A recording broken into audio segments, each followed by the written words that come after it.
Welcome back to just another car show. My name is Sam and I bought this ultimate tow vehicle.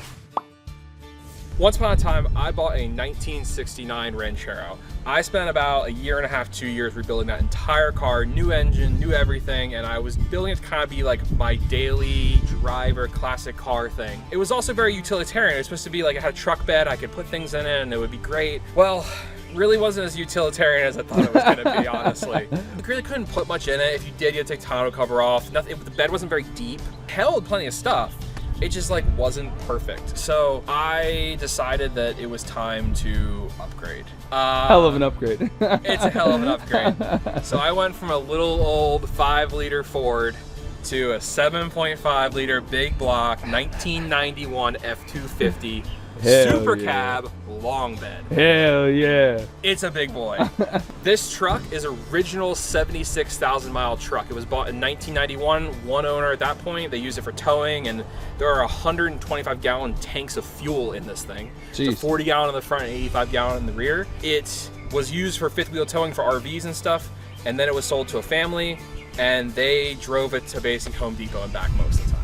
I've been looking for something a little bigger for us to tow with because we have the RX-7 now, and the cost of us towing using U-Hauls is super expensive.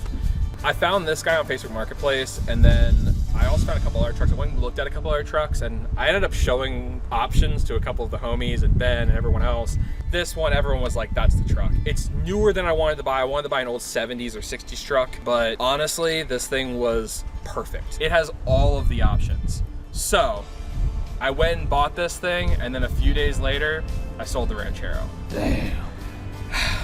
I was super pissed to sell it. I didn't want to, honestly, but I got my use out of that car. And it was beautiful, and I loved it. And honestly, when I was like taking all the pictures for it, I was like, shit, I really don't want to sell it. But it went to a good home. I'm happy. This is gonna put in a lot more work than that truck ever did. So let me take you around this thing and show you what's really cool about it. Okay, like I said, this is a 1991, and this truck is not a diesel. It is a 460 big block. Jeez, boy, that's huge. The reason I actually went with the big block versus the diesels are kind of dogs. They are great. They'll tow anything. They'll run forever. They get like 55 miles an hour max towing. Damn.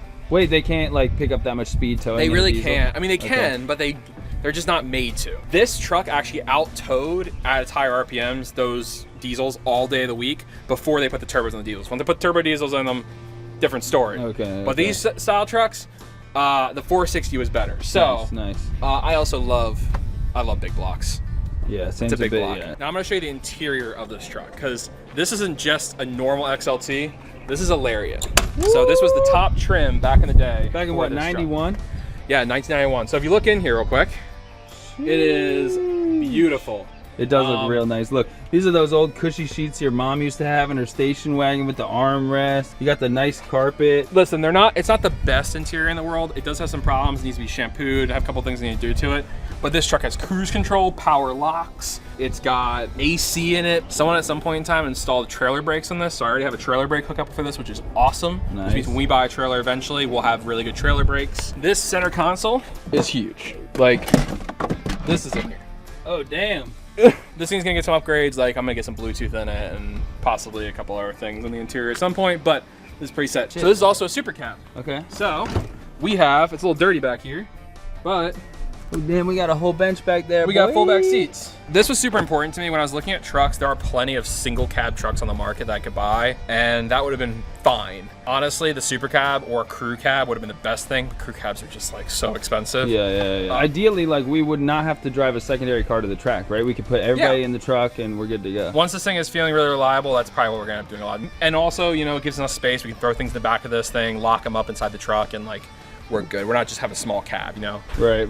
And because this is a long bed, we also do have two gas tanks. We have a front gas tank and a rear gas tank. Like I said, totaling to 125 gallons. And just so you guys know, Sam is 6'2", 6'3". Yeah. This is how big this vehicle is. You look like a little man next to it. Homie's 6'3". This is a full 8-foot bed, which is awesome. This gives us plenty of room for everything we need, and it also, I've already installed the locks on this, and this already had locks on it. Nice. So we are good there, and so we can lock this thing fully up and leave it at the track if we need to or something. Right. We already have our big Class 5 tow hitch that we can hook up to, which is awesome, including the plug for the trailer brakes as well. I mean, this thing's really sick, but we do have one little problem with it. It's not running great. Everything else is great. Right about at 2200 to 2500 RPMs, it would just miss and die. It didn't run right at idle. Something was wrong. So obviously this car's been sitting for actually more than 10 years. Basically, it's done less than 600 miles in 10 years, and it's done less than 4,000 miles in the last 15. Damn. So this It's truck has really not been doing much. It hasn't really been doing much, and apparently it's parked because of this issue. Okay. So I already did plugs, I did the wires, I did a fuel pressure regulator, which is apparently a big thing that goes wrong on these cars. It's very, very common for fuel pressure regulators to go bad on these trucks. And none of these fixed my problem. Certain things fixed other problems, like little misses and stuff like that. Like it got better, it got better, it got better. It also just had really bad gas in it, so I ran a ton of like octane booster and fuel injector cleaner through this thing, but there's still a problem. We have to drop the front 40-gallon tank in this thing. Oh my God. Because I think the fuel pump's bad. Okay. So there's two options doing this. Either one, we cut a hole in the bed and we actually go through the bed to get to this fuel pump. Or number two, we drop the tank. Yeah, so Ben actually has to go do some stuff, but I am gonna start to drop the tank in this thing, and then we'll pick up later, and hopefully I can get this done, and hopefully this fixes our problem.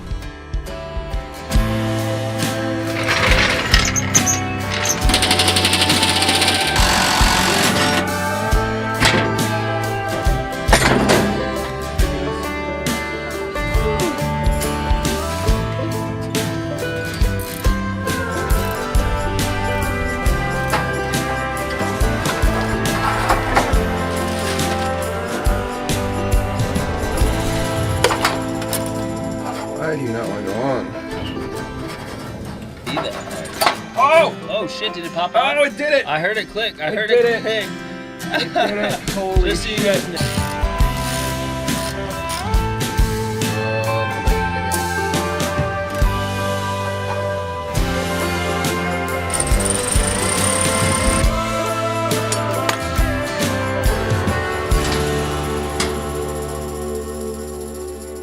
Okay. So why don't you tell us what the hell's going on there, brother man? What we're gonna do now is rehook up the battery and click the key on and see if we hear the fuel pump. If we hear the fuel pump, then I think we put the tank in. I'm just gonna put this on, make sure nothing crazy happens. We're also gonna be looking for fires and fuel leaks. Oh, fires and fuel leaks. Interesting. Nice. They both kind of go hand in hand, you know? That's true. That's true. Okay, I'm on the front tank, which is good. Key on, ready? Uh-huh. I didn't hear anything. I didn't hear anything. Try again. There it is. Did you hear something? I heard it fart. Yeah, I'm hearing it. Check fuel pressure on a car. I actually did this in my donut episode, funny enough. But there is a access point on the fuel rail. Put it on this these fittings, and it's gonna tell us if we have fuel pressure. We have fuel pressure because I see fuel coming out. But Yeah, it'll tell us how much. it'll tell us how much fuel pressure we have. It actually is saying having a number, which is great. So what we're gonna do is we're gonna turn the key on once, Okay. and this should come up to like 35 psi. Yep.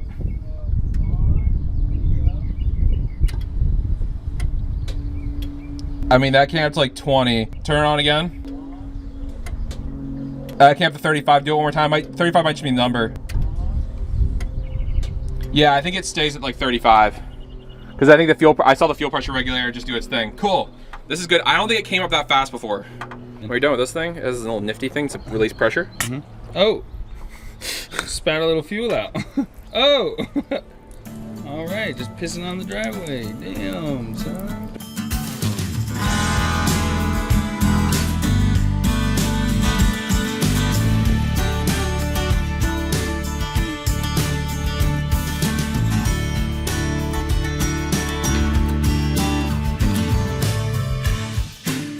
Quiet truck. Well, it's all like small graded, so not very loud right now.